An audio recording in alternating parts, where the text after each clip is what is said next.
जय हिंद दोस्तों। आज हम डिस्कस करेंगे डीएलएड या बीटीसी फोर्थ सेमेस्टर के मैथ के सिलेबस के बारे में। इसमें जो आपके सिलेबस में जो है वो सबसे पहले करड़ी है तथा घातांक, उसके बाद वर्गमूल व घनमूल है। उसके बाद आपका सिलेबस में प्रायिकता है, तो उसके बाद मध्यांक तथा बहुलक है। फिर आपका जो है त्रिकोणमिति का भाग, ट्रिग्नोमेट्री का भाग आता है, जिसमें आपका पाइथागोरस प्रमेय और साइन कॉस से रिलेटेड सवाल आएंगे। उसके बाद आपका सिलेबस में आता है बेलन व शंकु, जिसमें आपका बेलन का क्षेत्रफल, वक्रपृष्ठ, संपूर्ण पृष्ठ, शंकु का वक्र पृष्ठ व संपूर्ण पृष्ठ से रिलेटेड सवाल आते हैं। उसके बाद आपके सिलेबस में आता है द्विघात समीकरण तथा रेखीय समीकरण, जिसमें द्विघात समीकरण में आपका दो घात के समीकरण आपको आएंगे सॉल्व करने को। इसमें x का मान आपको निकालना होगा, x y जो भी अचल राशि होगी उसका। रेखीय समीकरण में आपका पिता पुत्र की आयु से संबंधित तथा संख्याओं के दो गुने चार गुने से संबंधित सवाल आपके एग्जाम में आएगा। उसके बाद आपका आखिरी में जो टॉपिक है चतुर्भुज तथा उनके प्रकार या उसके प्रकार। चतुर्भुज में आपका जितने टाइप हैं, समांतर चतुर्भुज, समलंब चतुर्भुज, सम चतुर्भुज, इससे रिलेटेड सवाल आएंगे तथा इसी में ही आपको कोण से रिलेटेड सवाल भी पूछे जाएंगे। जैसे चक्री चतुर्भुज से रिलेटेड जीवा वाली सवाल जो लंबाई आपका थर्ड सेमेस्टर में था, वैसे सवाल इसमें भी आते हैं।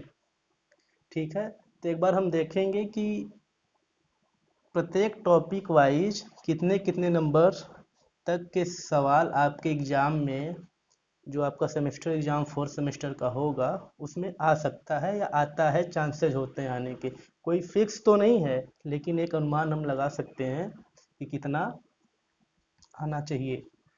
जैसे करड़ी और घातांक से क्या होता है, आपका 2 नंबर का सवाल आता है। प्रायः यही देखा गया है कि 2 नंबर का सवाल आपका करड़ी और घातांक से आएगा। ठीक है, उसके बाद वर्गमूल और घनमूल, इससे रिलेटेड सवाल आपका 1 नंबर का आएगा। ठीक है, प्रायिकता का क्या है कि बच्चे बहुत डरते हैं इससे कि कैसा होगा, कैसे होगा, ये तो बहुत टफ है।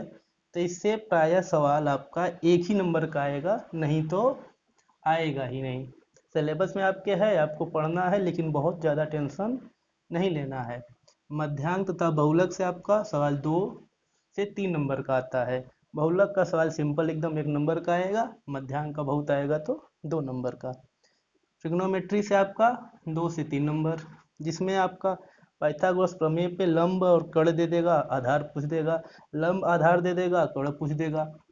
या साइन कॉस से रिलेटेड सवाल जो आते हैं, सिद्ध करने से रिलेटेड 2 नंबर का आ सकता है, या नॉर्मल मान रख के सॉल्व करने वाला 2 से 3 नंबर ट्रिग्नोमेट्री से।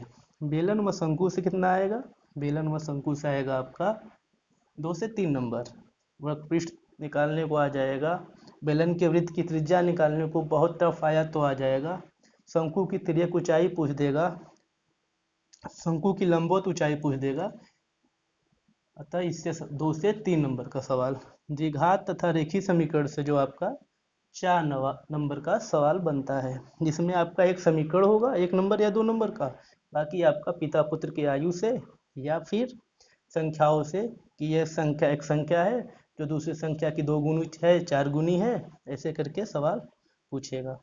फिर चतुर्भुज तथा उसके प्रकार से आपका कभी कभी डिफिनीशन भी आ जाता है कि समलंब चतुर्भुज क्या होता है, या फिर चक्री चतुर्भुज कोड दे देगा आपको बना के, जैसे हम आपको बता चुके हैं पहले, ऐसे आपको पूछ देगा ये एंगल।